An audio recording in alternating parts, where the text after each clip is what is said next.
আপনি আমি একটু নিজেকে জিজ্ঞাসা করি, এখন যদি আমার মরণ হয়, আল্লাহর রাসূল কবরের মধ্যে যদি আমাকে প্রশ্ন করে, আমার যদি রাসূলের চেহারার থাকে মিল যদি না থাকে, আমার উপায় কি হবে? আমার মহব্বত তো আল্লাহর রাসূলের সাথে না, আমার অবস্থাটা কেমন হবে? নিজেকে নিজে নিয়ে একটু প্রশ্ন করি, একটু জিজ্ঞাসা করি।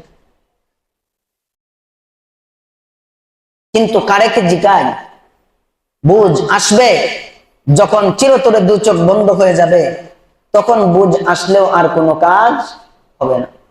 এখন বোঝা উচিত, মানা উচিত, গ্রহণ করা উচিত, আমল করার সময় এখন, তখন নয়।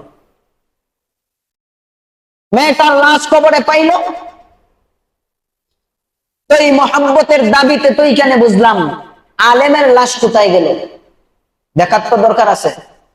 আলেমের লাশ কোথায় গেল? খোঁজ খবর নিয়া তাকায় দেখো, ওই খ্রিস্টান মেয়েটাকে যেইখানে যেই কবরে দাফন করে রেখেছিল, ওই কবরে আলেমের লাশ পাওয়া গেল। সবার কাছে, এলাকার সবার কাছে একটা টিম, আলেম টিম গঠন করে তথ্য নেওয়া হলো যে আলেম কেমন ছিলেন।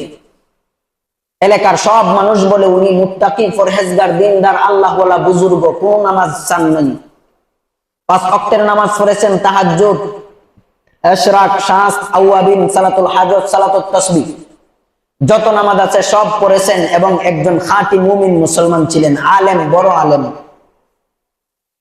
বাড়ির সবাইকে জিজ্ঞাসা করা হইলো, সবাই একই কথা বলে। তাহলে সব কবরের শেষ কবর তো স্ত্রীর কাছে পাওয়া যাবে। দুনিয়ার সবার কাছে আমি ভালো, আমার বউ জানে আমি কেমন। ঝগড়া দুনিয়ার কোনো মানুষের সাথে না হইলেও বউয়ের সাথে হইল। আমার বউ জানে তো আমি কেমন। স্ত্রীর কাছে খোঁজখবর নিয়ে দেখে ও কেমন। স্ত্রী বলে আমার স্বামী খুব ভালো ছিল, আমার যত হক আছে আমার হক পরিপূর্ণভাবে আদায় করেছে। আমল, আমি ঘুমায় রয়েছি, আমার স্বামী উঠে তাহাজ্জুদ করছে, আমল খুব ভালো ছিল। তাহলে কোথায় পাই সেই কবর, যেই কবরের কারণে, যেই কারণে লোকটার লাশ চলে গেল ইউরোপে একজন খ্রিস্টান কবরে। শেষ পর্যায়ে বলতেছে যে আপনি বলেন আপনার স্বামী এমন কোন কাজ বা আমল বা কোনো কথা কি বলেছেন? উনি বলেন, উনি যখন আমার সাথে রাত্রের বেলায় সহবাস করতেন, তখন শীতের রাত্রে গোসল করলে খুব ঠান্ডা পানি দিয়ে কষ্ট লাগে।